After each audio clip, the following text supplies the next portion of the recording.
Brian Nolan had no breeches to wear. He got an old sheepskin to make him a pair, with the flesh side out and the furry side in. They'll be charming and cool, says Brian Nolan.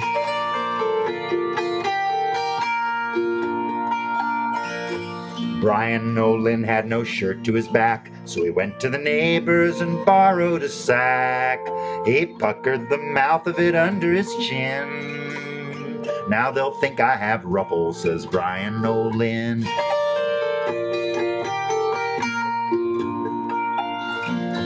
Brian Nolan had no hat to put on, so he went to the dump heap and found him one. It had none of the crown left and less of the brim, but there's fine ventilation, says Brian Nolan.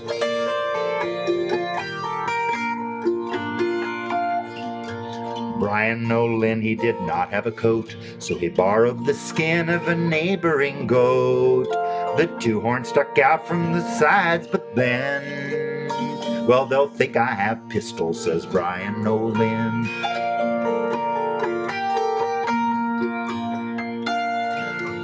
Brian Nolan had no watch to put on, so he scooped up a turnip and made him one. He slipped a young cricket then under the skin. Well, they'll think it's a tickin', says Brian Nolan.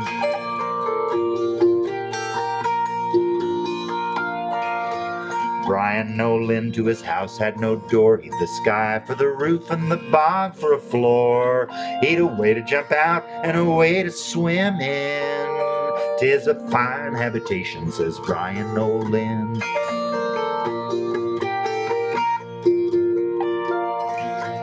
Brian Nolan and his wife and wife's mother, they were all going over the bridge together. The bridge had broke down and they all tumbled in. We'll walk home on the bottom, says Brian Nolan.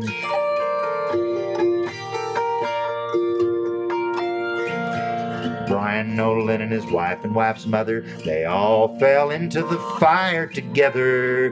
And Brian beneath, he got a burnt skin. Take a turn about mother, says Brian Nolan.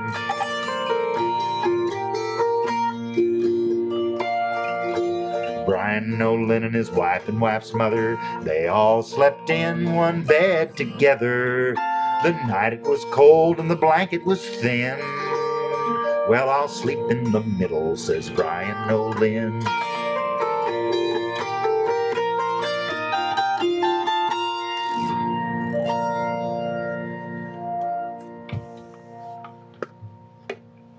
Well, throughout history, every group of people have had neighbors who they looked down upon and felt superior to. And for hundreds of years, that's how the English felt about the Irish. About 500 years ago, somebody in England made up a song called Tom O'Lynn about the stupidest Irishman that ever was.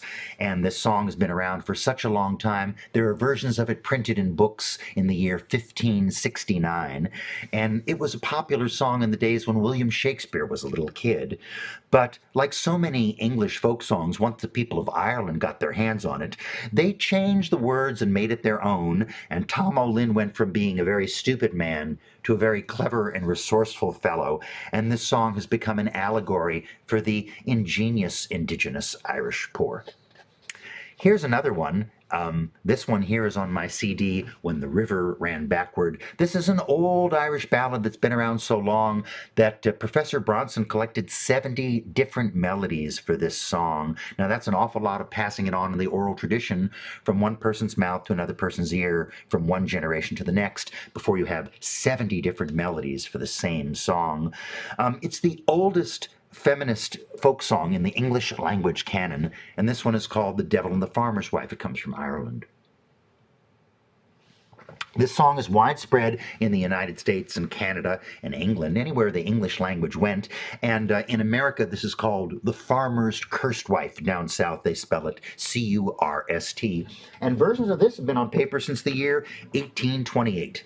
The Farmer's Cursed Wife.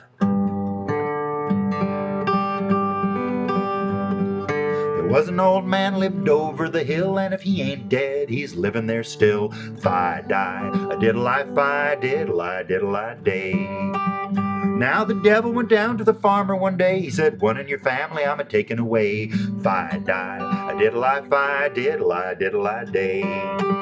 He said, please don't take my oldest son. There's work on the farm that's got to be done. Fi-di, a-diddle-I, diddle-I, diddle-I day. He said, it's not your oldest son I crave, it's your old scolding wife I'm taking away. Fi-di, a-diddle-I, diddle-I, diddle-I day.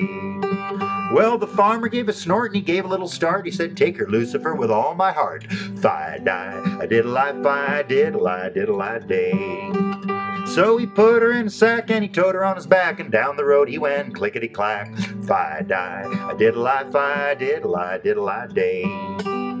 He dumped her out at the gates of hell. He said, turn up the flames, boys, scorch her well. Fi-di, a-diddle-I, diddle-I, diddle-I day. There's 10 little devils up the balls and chains. She up with her foot and kicked out all their brains. A fi-di, a diddle-I, diddle-I, diddle-I day.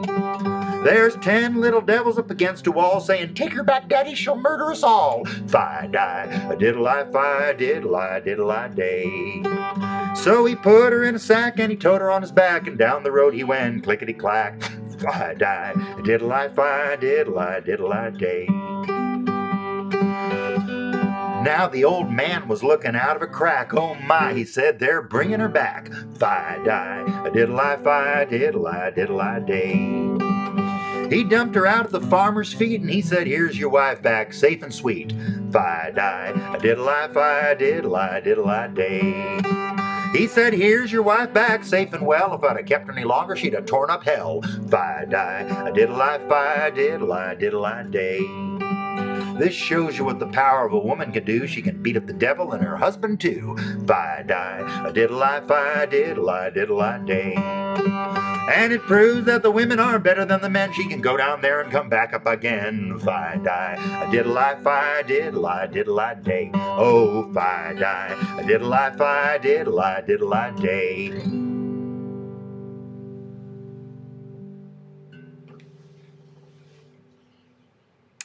This next song is called Eggs and Marrow Bones, and it's been around for such a long time that today there are 150 different versions, and it's widespread in the United States and England and Scotland and Canada, and every state east of the Mississippi has their own version of this old Irish ballad. The oldest version I found was published in Mark Twain's book Life on the Mississippi back in 1883. Oh, there was an old woman of Wexford, in Wexford she did dwell. She loved her old man dearly, but another man twice as well. With me rightful diddle-diddle-idle, and me rightful Laura-lee. So one day she went to the doctor, some medicine for to find, saying, doctor, give me something that will make my old man blind. With me rightful diddle-diddle-idle, and me rightful Laura-lee.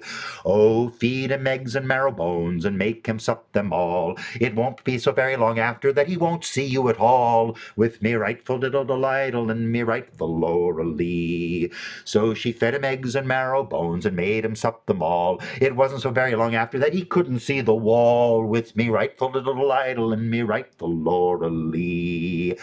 Oh, said he, I'll go and drown myself, though that would be a sin. Said she, will go to the waterside, I'll help to push you in. With me rightful diddle-diddle-idle, and me rightful Laura-lee.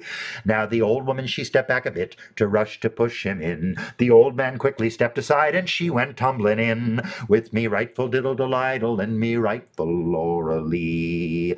Oh, so loudly did she yell, and so loudly did she call, I can't help you, old woman, for I can't see you at all. With me rightful diddle-diddle-idle, and me rightful Laura-lee. So feed him eggs and marrow bones to make your old man blind. But if you want to drown him, you must creep up close behind. With me rightful diddle-diddle-idle, and me rightful Laura-lee.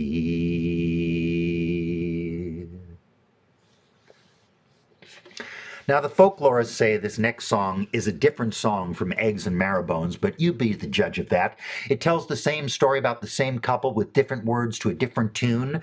Versions of this one, which is called Johnny Sands, have been in print since the year 1842, and it came from Ireland, and it's widespread in England and Scotland and Canada and the USA today. Johnny Sands.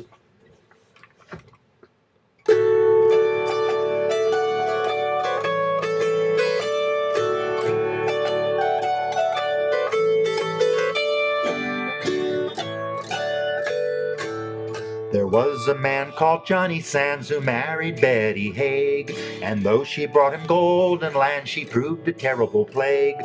For oh, she was a scolding wife, full of caprice and whim. She made poor Johnny tired of life, and she grew tired of him, she grew tired of him.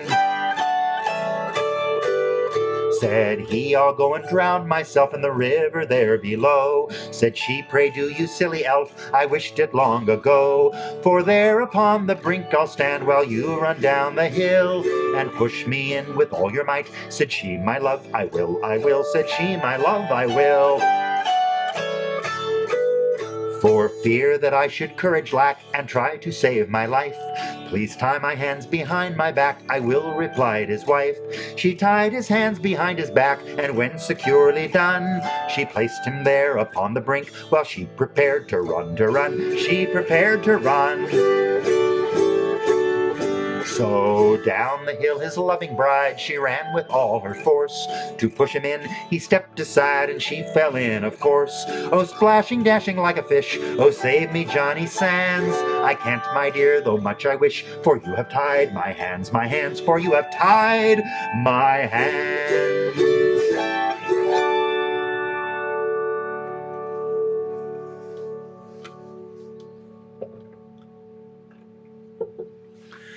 Ireland has its own classical music, and their greatest composer was a contemporary of Vivaldi's, born in Nobber in County Meath in Ireland in the year 1670, 350 years ago, and his name was Turlough O'Carolan. Now, O'Carolan was born blind, and at that time in history and at that place, blind children were frequently apprenticed to itinerant Irish harpers, because in those days they'd have a much better livelihood as a professional musician back in the era before recorded music. O'Carolan traveled all over Ireland on horseback, led by an assistant, and he visited the homes of the richest people in Ireland. In those days, Ireland was a colony of England, and all of the land was owned by absentee English landlords who lived in the biggest mansions in Ireland. And they'd have lavish parties, and O'Carolan would be invited to play his music, and he would flirt with their daughters and enjoy these wonderful banquets and drink their fine wine. And when it was all over, he wasn't expected to pay a shilling. He would instead compose an original thank you song for the host of the house, and it was called a planxty, the old Irish word for thank you. And so his songs were planxty this guy, and planxty the other guy, and planxty that guy. Now, all of O'Carolan's songs in the old days were said to have lyrics. But it's admitted that the lyrics were inferior to the melodies, and they've been lost and forgotten through the years. Today, none of his lyrics survive, but some 220 of his melodies do. O'Carolan died in the year 1738, and throughout that century they would have conventions in Belfast where all the Irish harpers would get together. And as the years progressed through the 1700s, fewer and fewer Irish harpers showed up for these conventions. In 1792, in Belfast, only 8 Irish harpers showed up for this convention. When O'Carolan first learned this tune, it was a traditional Irish melody called the Bonnie Cuckoo. He changed the melody, and he changed the words, and he changed the title. He called it Shebeg Shamur, which means Big Fairy Mound and Little Fairy Mound, referring to 2 ancient burial sites in southern County Leitrim in Ireland. And this song, Shebeg Shamur, is so widespread today that you can't go out for an evening of country dance without hearing the familiar strains of the traditional Irish waltz, Shebeg Shamur.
Francis O'Neill was born in County Cork, Ireland, during the Great Potato Famine in the year 1848. At the age of 16, he signed on an English merchant vessel as a cabin boy, and after several years at sea, that ship deposited him in New York City. In 1873, at the age of 25, he and his wife Anna moved to Chicago during the Panic of 1873, one of the worst depressions in history.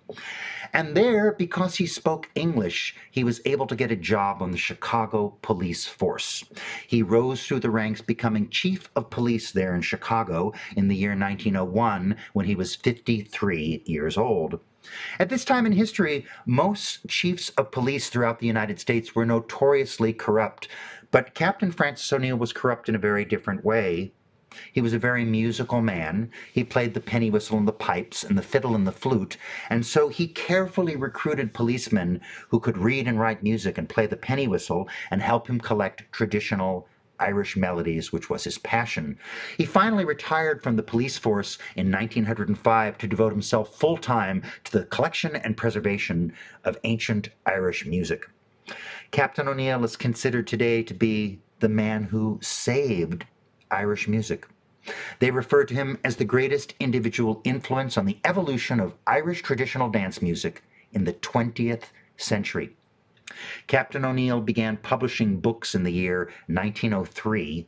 O'Neill's Music of Ireland, published in that year, has 1,850 traditional Irish melodies. When these books were first published 120 years ago, they were revolutionary and groundbreaking, and they are still in print today. 4 years later, in 1907, he published The Dance Music of Ireland, which has another 1,001 traditional Irish melodies. All in all, he collected some 3,500 ancient Irish tunes, many of which would assuredly have been lost if not for his Herculean efforts as a collector and preserver of songs. So let's hear one of these songs that O'Neill collected. This one is called The Little Beggar Man. He published it in the book in 1903, but it had already been in print for over 100 years, and it's a very ancient Irish melody. In Ireland today, it is a folk song called The Little Beggar Man, and in the United States, it has become a bluegrass instrumental. So if you go to a bluegrass festival and wander the campgrounds after midnight, you'll hear lots of people who belong to that cult of velocity playing the red-haired boy as fast as they possibly can.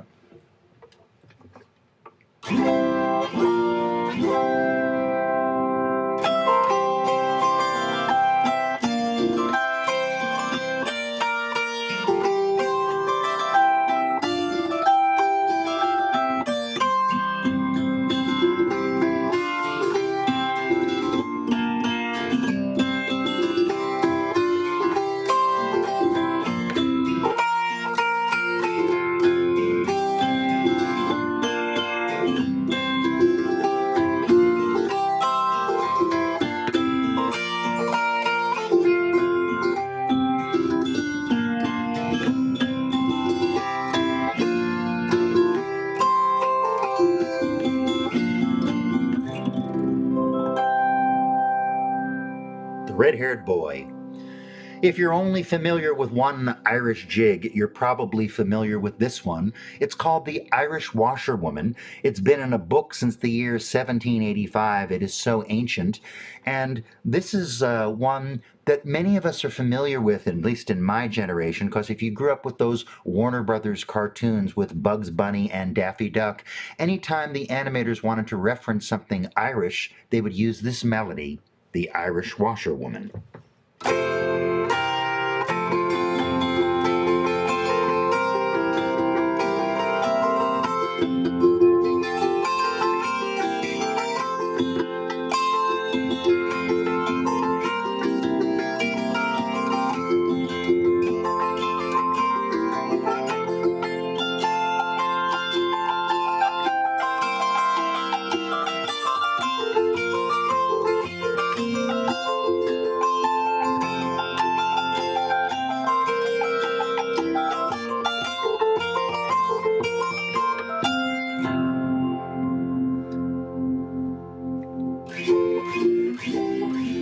And there are, of course, lots of different words that are set to that tune. My favorites are the ones that I learned from my mentor, Sam Hinton.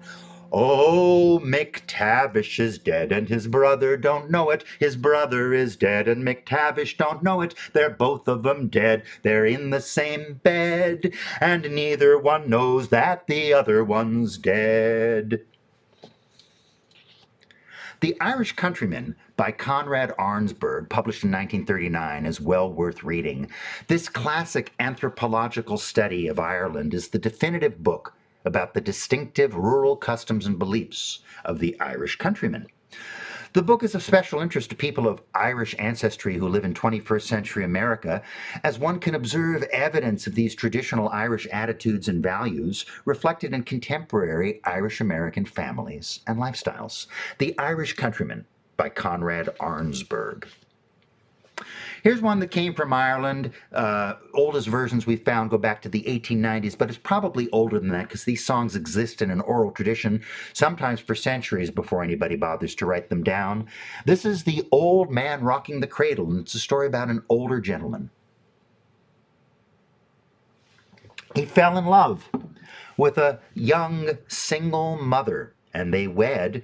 And he later discovered that she wasn't looking for a lover. She was looking for a babysitter. This is The Old Man Rocking the Cradle.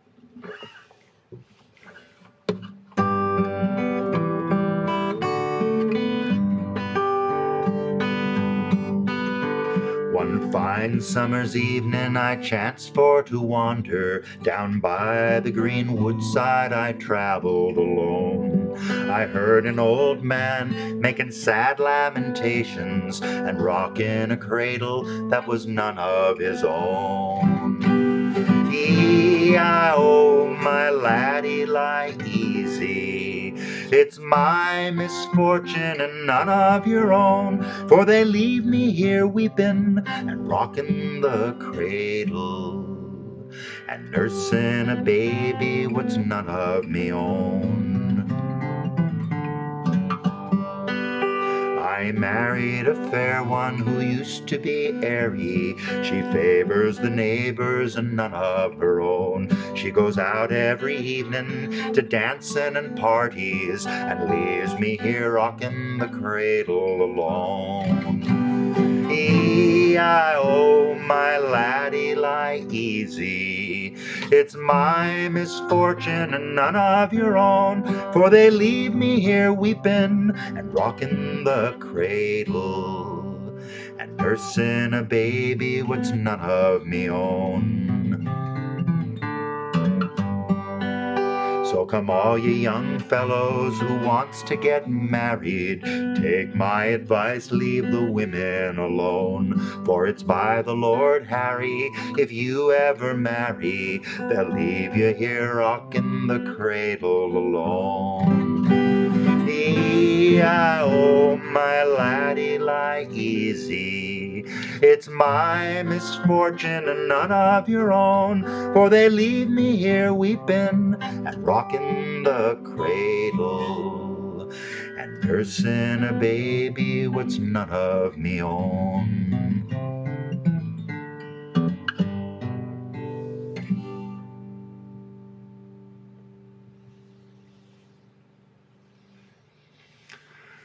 Well, this song came from Ireland to the United States over the course of the centuries that so many Irish people immigrated to the New World. It became a cowboy song. That melody at least attached itself to it. And the oldest versions of this one are found in 1893 in the journal of Owen Wister, the man who wrote The Virginian. When John Avery Lomax published the first book of cowboy folk songs in the United States, Cowboy Songs and Frontier Ballads in 1910, this song was in there. It's called Whoopie-Tie-I-O, Get Along Little Doggies.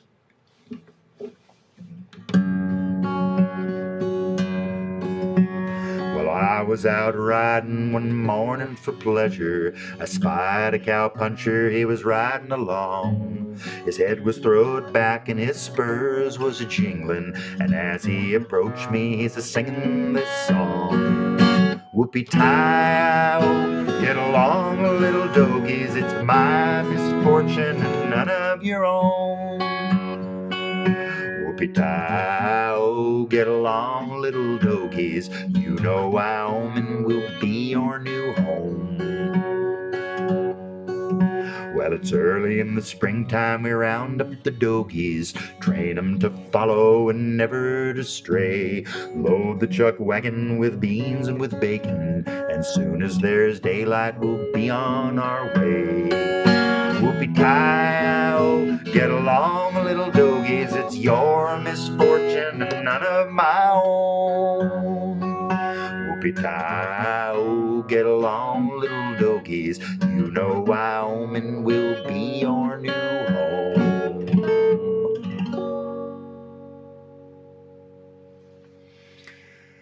This next song is on my CD, The Radio's Taking Our Songs Away, the irrepressible American folk song on the age of the selfie. My mentor Sam Hinton recorded this on an LP for Decca Records 64 years ago, and it's been out of print for 62 years, so I thought I'd put it on the CD before it disappeared. Sam found this one in P.W. Joyce's Old Irish Folk Music and Song, published in 1909. I found a Gaelic version published in 1855. I believe P.W. Joyce explains that this was a children's song sung in Ireland 200 years ago. I wish I had the shepherd's lamb.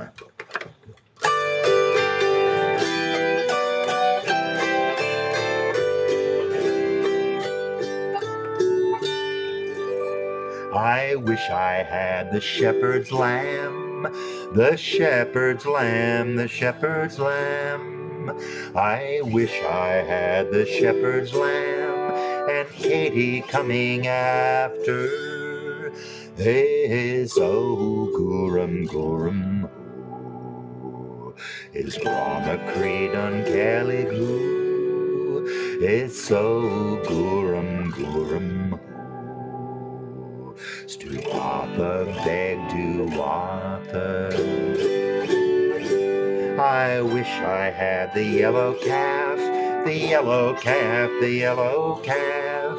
I wish I had the yellow calf, and welcome from my darling. Hey, so goorum, goorum, hoo. Is Grandma Creed and Caligoo? Is so goorum, goorum. Stu Papa beg to water.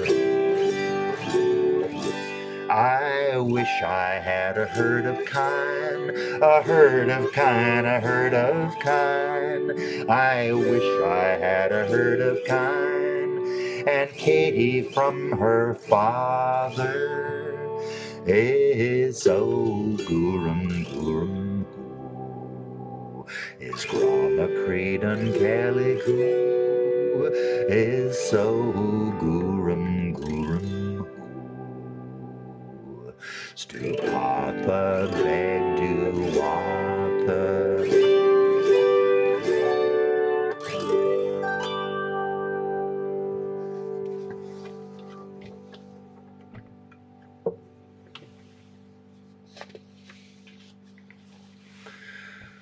The potato changed Irish history. 500 years ago, Columbus brought the potato from Mesoamerica back to Europe. And since the potato produces exponentially more calories per acre than any of the conventional European crops of grain, it became very popular, and soon it increased populations in northern countries like Sweden and Ukraine by more than 30%. So many more calories meant less infant mortality and more people who were healthy. So this potato was introduced to Ireland in the 1740s. Ireland was a colony of England's, and the people who lived there, the Irish tenant farmers, they didn't own any of the land. It was all owned by absentee English landlords for whom the Irish tenant farmers grew hundreds of thousands of acres of grain, which was harvested and exported to European distilleries by the English landlords. The Irish farmers didn't eat any of that grain. They supported themselves by growing a small patch batch of a kind of potato called the lumper potato. And like I said, it had so many more calories that it soon increased the population in Ireland. The population of Ireland in 1800 was 4 million. And 41 years later, 2 generations later, because of the potato, the population had doubled to 8 million.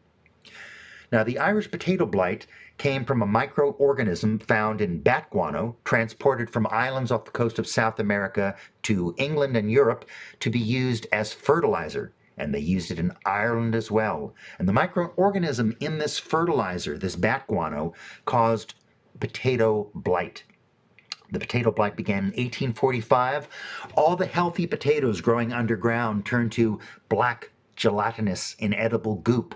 And all the potatoes above ground that were in storage waiting to be eaten, they also turned to inedible goop.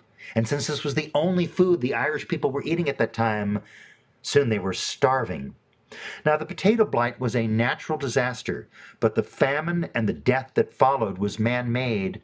The potato blight was caused by a natural microorganism, but the famine and starvation was caused by man-made decisions made by the English landlords to export their grain and sell it to distilleries rather than to feed their starving Irish tenant farmers.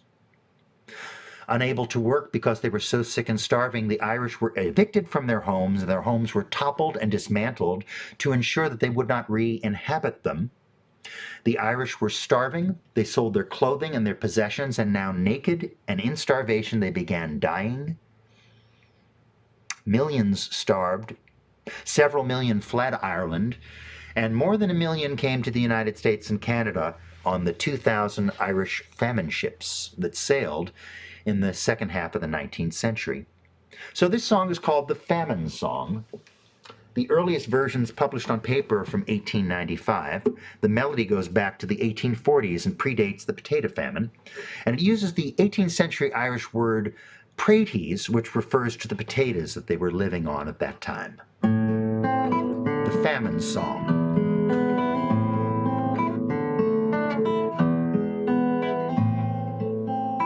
Oh, the praties, they grow small, over here, over here. Oh, the praties, they grow small, and we dig them in the fall, and we eat them, coats and all, full of fear, full of fear.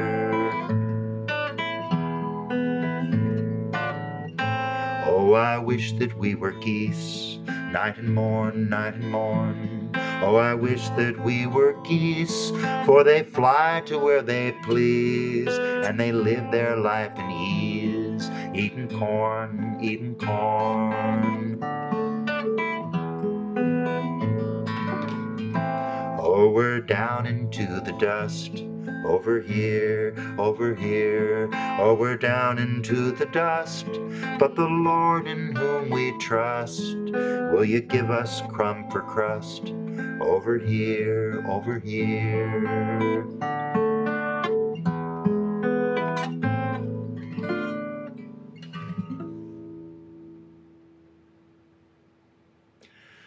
Well, folk songs that get sung and passed on from one person's mouth to another person's ear in the oral tradition tend to produce floating stanzas, and these stanzas and verses just sort of drift around and attach themselves to other songs. And some of those verses from the Famine Song from Ireland are found in an American song that I learned from my mentor, the late great Art Theme of Chicago, Illinois, the king of the 9-string guitar. And Art said that this is one of those American songs that people in one region would sing to make fun of people in another region. And in this case, they were making fun of the people who lived down around Nashville, Tennessee. Oh, the roosters, they lay eggs round Nashville. Oh, the roosters, they lay eggs round Nashville. Oh, the roosters, they lay eggs, they're as big as old beer kegs. They got whiskers on their legs round Nashville.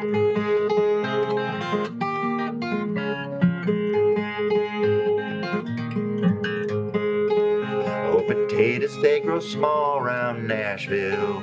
Oh, potatoes, they grow small round Nashville. Oh, potatoes, they grow small, and we dig 'em in the fall, and we eat 'em coats and all round Nashville.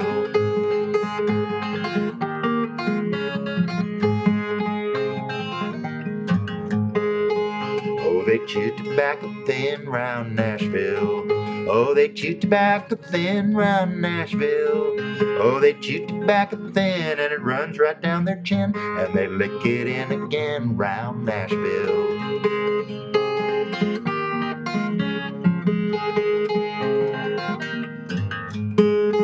If you want to get a drink round Nashville, if you want to get a drink round Nashville, if you want to get a drink, give the Democrats a wink, and you'll have it for you think round Nashville.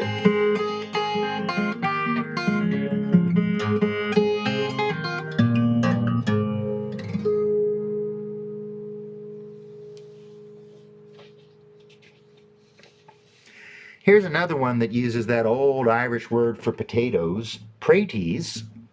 This one's called Martian Durkin. It's been in a book since 1929, but it very likely was written during or shortly after the immigration and the potato famine in the 1840s and 50s. The potato famine in Ireland coincided with the California gold rush. So a lot of those Irish people who came out to North America, once they regained their health and were fit as a fiddle once again, they went west to look for gold. And this song went like this.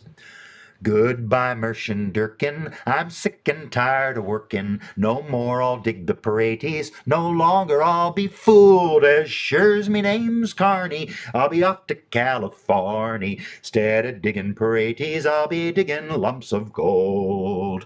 Well, to farewell to all the boys back home. I'm going out across the foam to try and make my fortune in far America, where there's gold and silver plenty for the poor and for the gentry. And if I e'er return again, no longer will I say, goodbye, Martian Durkin, I'm sick and tired of working. No more I'll dig the paraties, no longer I'll be fooled. As sure as me name's Carney, I'll be off to California. Instead of digging paraties, I'll be digging lumps of gold.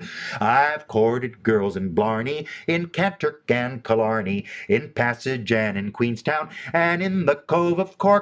Goodbye to all this pleasure, for I'm off to seek me treasure, and the next thing that you'll hear from me is a letter from New York. So goodbye, Martian Durkin, I'm sick and tired of working. No more I'll dig the paraties, no longer I'll be fooled. As sure as me name's Carney, I'll be off to California. Instead of digging paraties, I'll be digging lumps of gold. This next song is one that I learned from my third grade teacher in elementary school. It was written by a gentleman who was born in Dublin, Ireland, and he fought in the American Civil War in the Union Army. His name was Patrick Gilmore, and he led a famous military band. Wrote this one in 1861. I don't know if kids still sing it today. When Johnny comes marching home again, hurrah, hurrah, we'll give him a hearty welcome then, hurrah, hurrah. The men will cheer and the boys will shout, the ladies they will all turn out, and we'll all feel gay when Johnny comes marching home. Well, this song is said to be based on an older song from Ireland. The oldest versions of this one, Johnny, I Hardly Knew Ya, are published in 1869, but the song is older than that. When Captain ONeill collected this melody, he defined it as a traditional Irish tune. This song is about a poor, unfortunate soldier, an Irishman, who was conscripted to fight in the English army against the Russians in the Crimean War during 1853 to 1856. He was disabled and came back in terrible shape, and this was an Irish vaudeville song that made fun of his unfortunate plight, and many consider this to be the greatest anti-war song ever written, Johnny, I Hardly Knew Ya.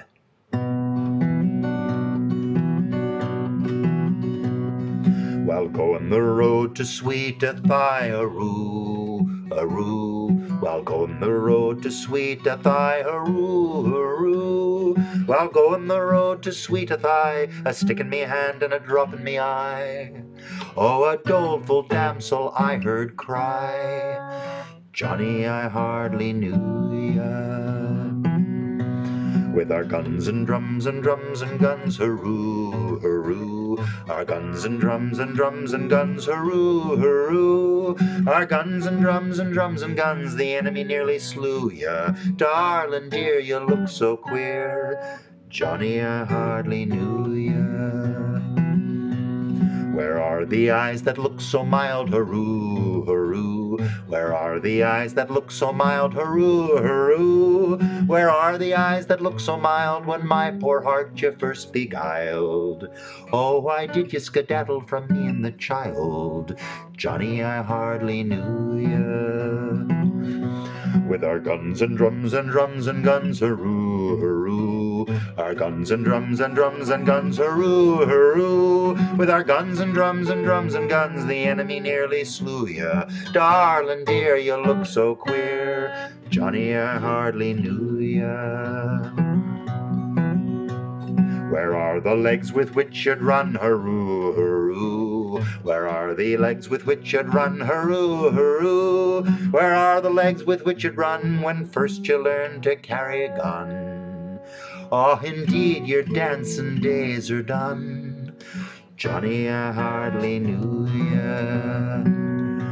With our guns and drums and drums and guns, hurroo, hurroo. Our guns and drums and drums and guns, hurroo, hurroo. With our guns and drums and drums and guns, the enemy nearly slew ya. Darling dear, you look so queer.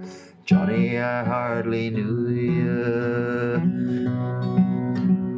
You haven't an arm, you haven't a leg, hurroo, hurroo. You haven't an arm, you haven't a leg, hurroo, hurroo. You haven't an arm and you haven't a leg. You're an eyeless, boneless, chickenless egg.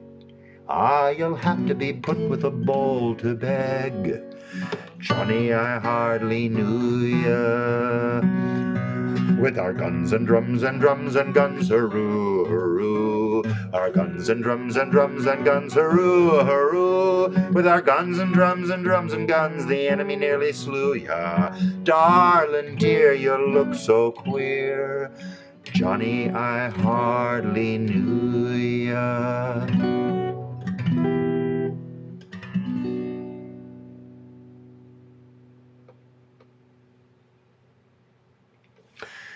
I learned this next one from my mentor, Sam Hinton. He couldn't remember where he found it, and he only remembered one verse, and I've never found it in a book, and I've never met anyone else who knows this song, so I'd better share it with you before I forget it.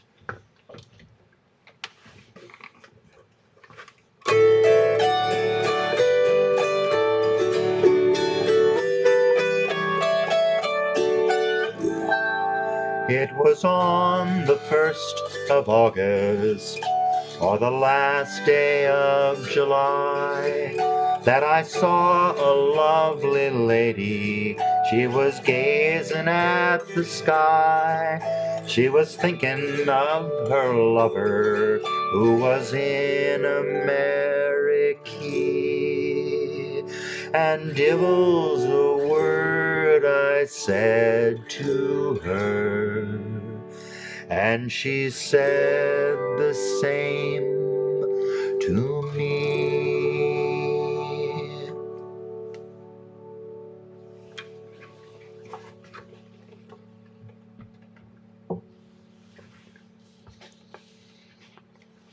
This next one is not a traditional Irish folk song. It's what you call a pseudo-Irish song, usually written in America by people who were longing for an Ireland they had never been to, never visited, and never would visit. This one is from an Irish drama from New York City in 1882 called The Blackbird, and this song was written for that show by two gentlemen. The composer of the melody is David Braham, and the lyrics are written by Edward Harrigan, an Irish-American who lived on the Lower East Side of Manhattan. He was born in 1844, one of 13 children, only 4 of whom survived infancy. So like I say, it's a pseudo-Irish melody, trying to sound like an Irish folk song, but it isn't exactly that. And this is called the Real Old Mountain Dew, which refers to Irish whiskey. Many of these Irish tenant farmers were way too poor to purchase the fine whiskey from Scotland, so they had a still in the woods and they made their own booze. And this is a song about making your own booze and hiding from the excise man. Let waters flow and breezes blow in a free and easy way, but gimme enough for the real old stuff that's made near Galloway Bay. And peelers all from Donegal, Sligo to Leitrim too, we'll give 'em the slip and take a sip of the real old Mountain Dew. I rumpa-deedle-dee, I diddle-I-lump, I rump-I-diddle-I-day, I diddle-I-lump, I rumpa-deedle-dee, I rump-I-diddle-I-day. Oh, learned men who use the pen have wrote the praises high of the sweet poteen from Ireland green, distilled from wheat and rye. And away with pills, it'll cure all ills, a Christian, a pagan, a Jew. Take off your coat and grease your throat with the real old Mountain Dew. I rumpa-deedle-dee, I diddle-I-lump, I rump-I-diddle-I-day, I diddle-I-lump, I rumpa-deedle-dee, I rump-I-diddle-I-day. There's a sweet little still at the foot of the hill where the smoke curls up to the sky. By the whiff and the smell you can plainly tell there's poaching brewing nearby. And it fills the air with a perfume rare betwixt both me and you. As home we roll, we'll finish up a bowl of the real old Mountain Dew. I rumpa-deedle-dee, I diddle-I-lump, I rump-I-diddle-I-day, I diddle-I-lump, I rumpa-deedle-dee, I rump-I-diddle-I-day, I rumpa-deedle-dee, I diddle-I-lump, I rump-I-diddle-I-day, I diddle-I-lump, I rumpa-deedle-dee, I rump-I-diddle-I-day.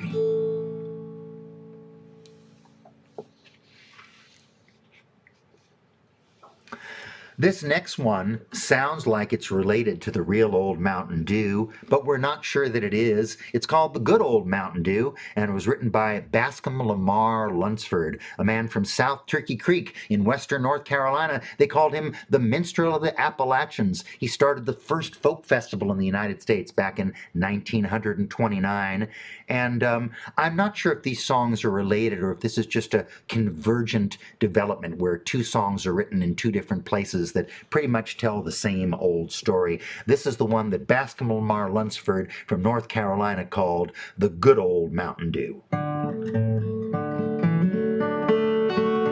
There's an old hollow tree down the road here from me where you lay down a gallon or two. And you go around the bend and you come back again. There's a bucket of that good old Mountain Dew. They call it that good old Mountain Dew, and them that refuse it are few. I will shut up my mug if you fill up my jug with that good old Mountain Dew. Now my brother Bill runs a sweet little still where you lay down a gallon or two. And the buzzards in the sky get so drunk they can't fly just from smelling that good old Mountain Dew. They call it that good old Mountain Dew, and them that refuse it are few. I will shut up my mug if you fill up my jug with that good old Mountain Dew. Now my brother Mort, he's sawed off and short, and he stands about 4'2". But he thinks he's a giant if you give him a pint of that good old Mountain Dew. They call it that good old Mountain Dew, and them that refuse it are few. I will shut up my mug if you fill up my jug with that good old Mountain Dew.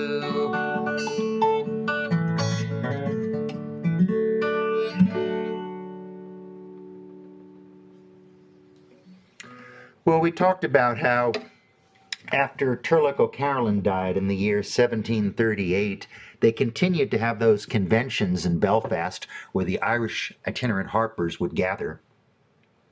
And I told you how in 1793 only 8 of those Irish harpers showed up. Well, for that convention in 1792, they hired a teenager from County Armagh named Edward Bunting, who could read and write music, and he was there at that festival to transcribe the Irish harp tunes from the oral tradition. When he saw that only 8 harpists showed up for that festival, he was very concerned that this tradition was rapidly disappearing. And so, like Captain ONeill later did, Edward Bunting dedicated himself to the collection of ancient Irish music. In his lifetime, he published 3 volumes of ancient Irish music, one in 1796, one in 1809, and one in 1840. And here's a tune from the book he published in 1809. His title for this ancient Irish melody was The Fair Ellie. I learned it from somebody in New York City who called it The Modest and Pleasant Eileen O'Farrell. These old melodies don't change, but they get lots of different tunes as they move through the centuries. And I put this one on my solo autoharp CD called Bare Fingers, the solo autoharp artistry of Adam Miller. And I'll play it for you on the autoharp, which is very different than the harp O'Carolan played. He played the Celtic harp. The autoharp is based on the old European zither and was invented in Germany in the 1880s. Here's The Fair Ellie, collected by Edward Bunting and published in 1809, when it was already an ancient Irish melody.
Here's another ancient Irish song that Edward Bunting collected.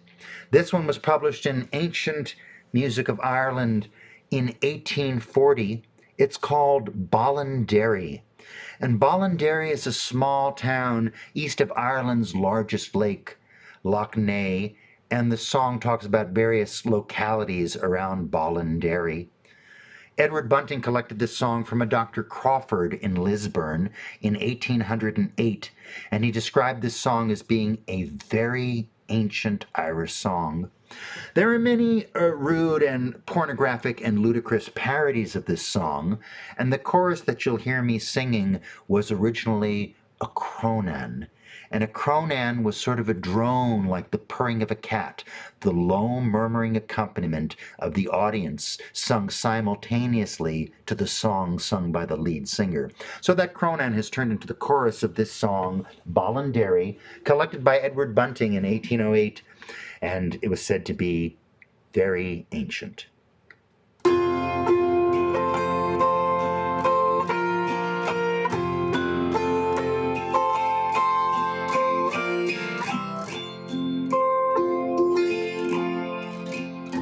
'Tis pretty to be in Ballinderry, pretty to be in Aholy. 'Tis prettier to be on bonny Ram's Island, sitting forever beneath the tree. Ah, coon, ah, coon, ah, coon, ah, coon.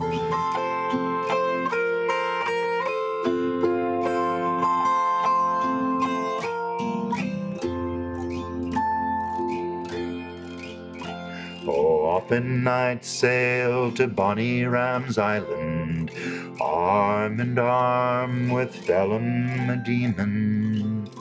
Oh, he would whistle, and I would sing, and we would make the whole island ring. Ah, coon, ah, coon, ah, coon, ah, coon.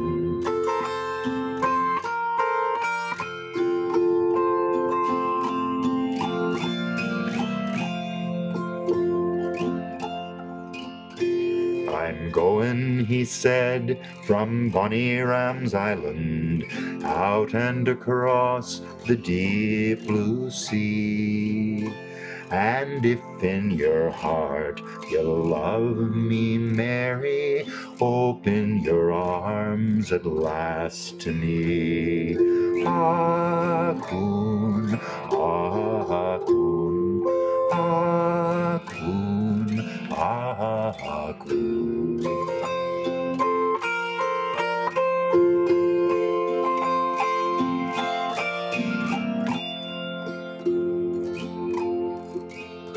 'Twas pretty to be in Ballinderry, now it's as sad could be. For the ship that sailed with Phelim Demon has sunk forever beneath the sea. Ah, coon, ah, coon, ah, coon, ah, coon.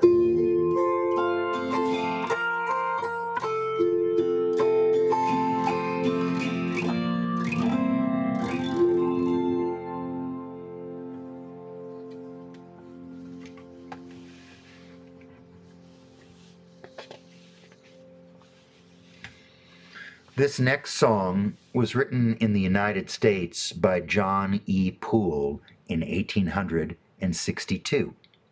Today, it's easy to appreciate the large role that Irish-American immigrants have played in American history, but this was not the case in the 1860s. Nearly 1 million Irish people had suddenly immigrated from Ireland.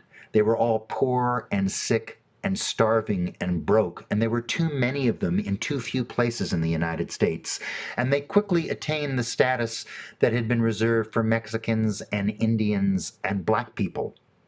And soon there were signs in the windows of saloons that said, "No dogs or Irish." And soon there were advertisements for jobs that said, "No Irish need apply." This song uses the word paddy, which was a derogatory slur for an Irish person at that time. It uses the word spalpeen, which is an Irish word that means rascal, and the chorus says, "Some may think it is a privilege to be christened Pat or Dan, but to me it is a privilege to be born an Irishman." This song was written in 1862, when Irish were considered by many Americans to be subhuman. But 100 years later, the President of the United States was a person of Irish-American extraction. And it shows you how much the status of Irish people had changed in the United States in a short 100 years. This is the song "No Irish Need Apply" by John E. Poole, written in 1862. I'm a decent boy, just landed from the town of Ballyfad. I want a situation, I want it very bad. I've seen employment advertised, it's just the thing, says I. But the dirty spalpeen ended with "No Irish need apply." "Well," says I, "now that's an insult, but to get the job I'll try." So I went to see the fellow with his "No Irish need apply." Some may think it a misfortune to be christened Pat or Dan, but to me it is a privilege to be born an Irish man. Well, I went to find his residence and got there pretty soon. I found the fella seated, he was reading the Tribune. I told him what I came for, and he in a rage did fly. Said he, you are a Paddy, and no Irish need apply.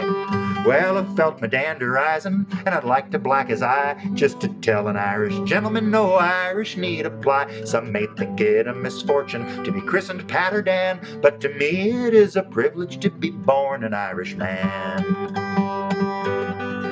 Well, I felt my temper rising, so a hold of him I took, and I gave him such a whelping like you'd get at Donnybrook.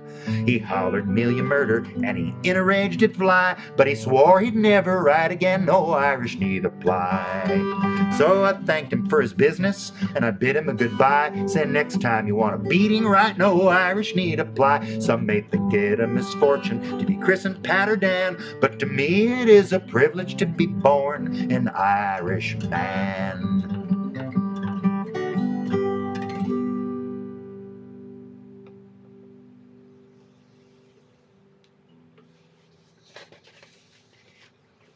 Captain ONeill, Edward Bunting, they didn't collect all the traditional Irish melodies. They missed a few, and a few were lost.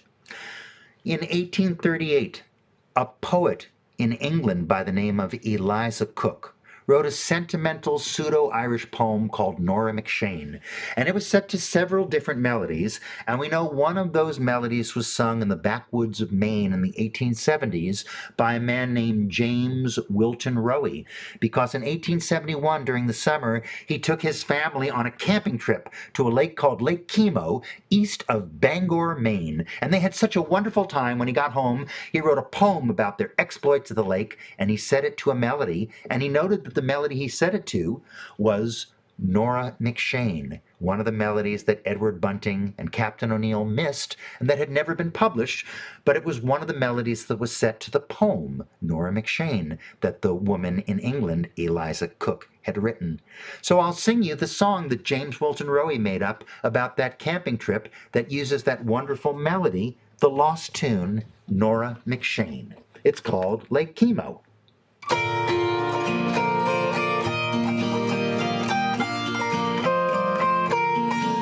I left old Lake Chemo a long way behind me, with many a tear back to Old Town I gave. And if I should live till 1 year from this August, I'll pack up my traps for Lake Chemo again.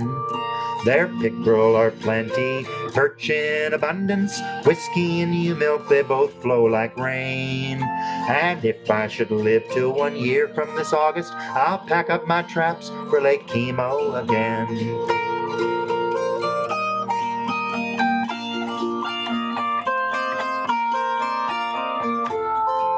'Tis pleasant to think of the shed tent we slept in. The walls were thin cloth and the roof was a pole. How familiar the chirp of the birds in the morning, and the doctor a-digging the beans from the hole. There pickerel are plenty, perch in abundance, whiskey and ewe milk, they both flow like rain. And if I should live till 1 year from this August, I'll pack up my traps for Lake Chemo again.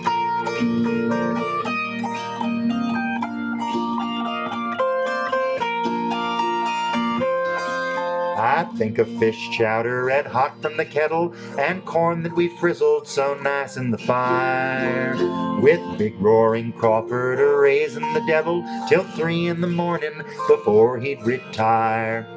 There pickerel are plenty, perch in abundance, whiskey and ewe milk, they both flow like rain. And if I should live till 1 year from this August, I'll pack up my traps for Lake Chemo again.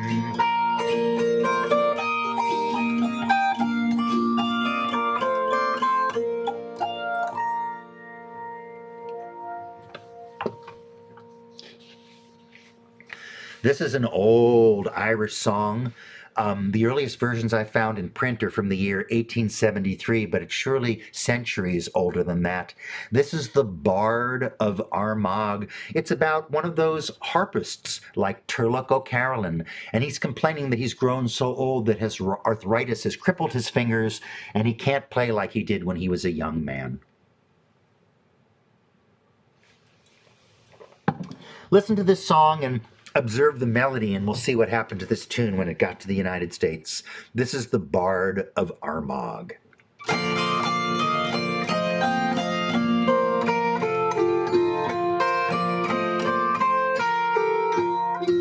Oh, list to the tale of a poor Irish harper, and scorn not the strains of his old withered hands, but remember his fingers, they once could move sharper, to raise up the memory of his dear native lands. Oh, how often I muse on the days of my boyhood, though 10 years have flitted since then. But they bring sweet reflections, as every young joy should.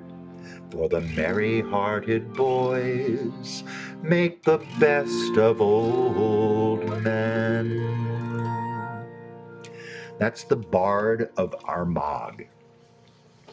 Well, many Irish people came to the United States through 4 different centuries, and long ago one of them brought that old Irish tune to the United States, and it attached itself to one of the quintessential American cowboy songs. It's the most widespread tune for the Streets of Laredo.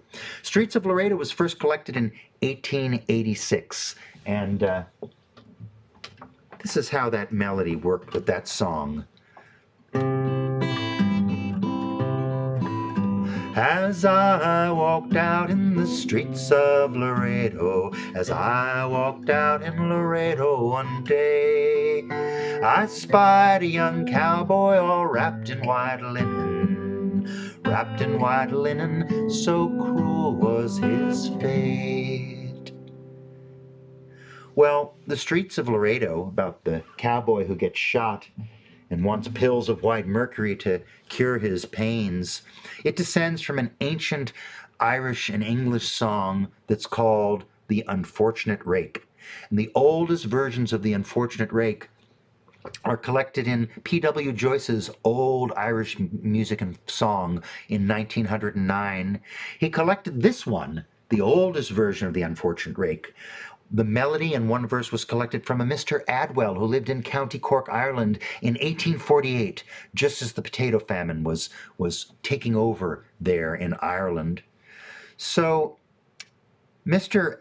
Adwell was an older man who said he learned this back in the 1790s. So this is how the song was sung in the 1790s, the oldest version of The Unfortunate Rake, which became the Streets of Laredo in the United States. It's called My Jewel, My Joy, and it tells the story of a young man who broke his pledge to his parents. He had sworn that he would remain chaste until he was wed, and he did not. He contracted a social disease, and that social disease was so awful he had to take the pills of white mercury, which, if the medicine didn't kill you, there was a chance it would make you better. My Jewel, My Joy. The oldest version of The Unfortunate Rake, which became the Streets of Laredo in the United States. My jewel, my joy, don't trouble me with the drum. Sound the dead march as my corpse goes along. Over my body throw handfuls of laurel, and let them all know that I'm going to my rest. As I went down to the door, as I went down to the door of my room, I met a young man all wrapped in white linen, and ready for the tune. Had she but told me before she disordered me, had she but told me about it in time, I might have got salts and pills of white mercury. But now I'm a young man cut down in his prime. My jewel, my joy, don't trouble me with the drum. Sound the dead march as my corpse goes along. Over my body throw handfuls of laurel, and let them all know that I'm going to my rest.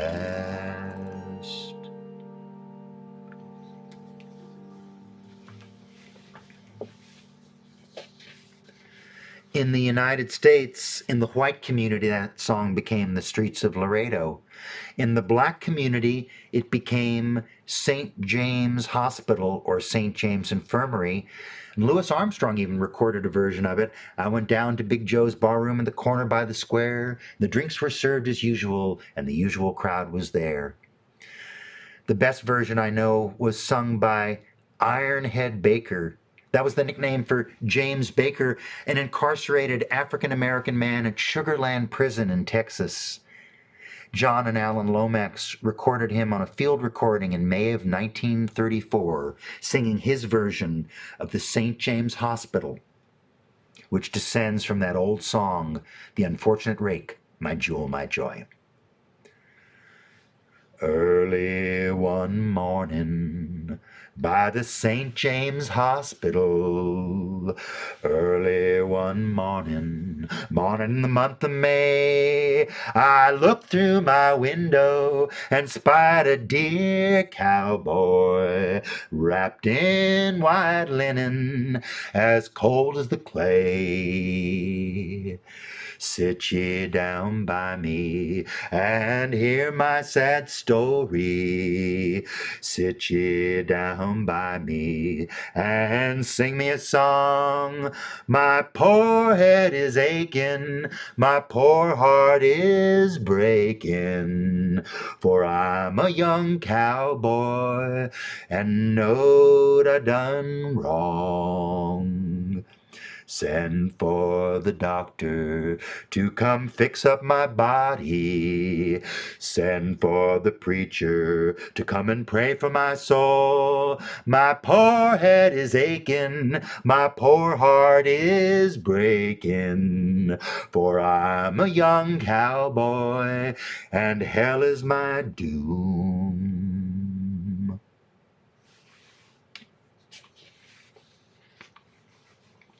My mentor, Sam Hinton, was born in Tulsa, Oklahoma. During the Depression in the 1930s, his family relocated to East Texas to a little town called Crockett.